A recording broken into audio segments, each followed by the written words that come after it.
Hello guys! Kamusta po? Ayan, ano po ang inyong piniprepare na food for today? Masarap paghigop ng sabaw. Tayo po ay nag-prepare ng salmon head.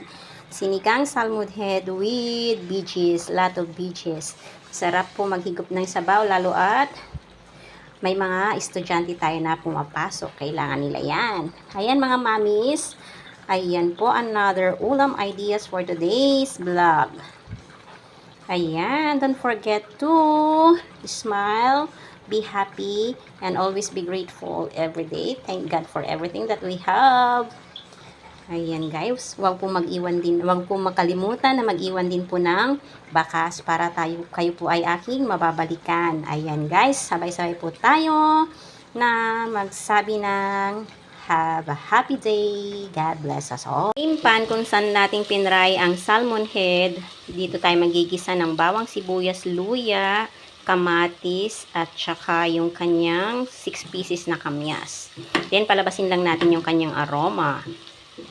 Lumabas na yung kanyang aroma, ilagay na natin yung salmon head na pinray natin. Isang salmon head lang po ito. Then lagyan natin ng 3 to 4 cups of water. Lagyan ng 3 cups of water, takpan at pakuluan.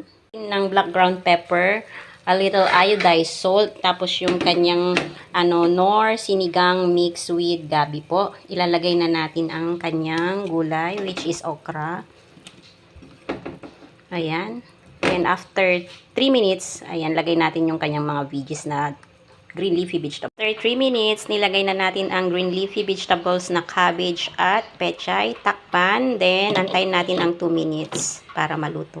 Now it's done. Our sinigang na salmon head na maraming veggies ay ready to serve and enjoy. Masarap humigop ng sabaw.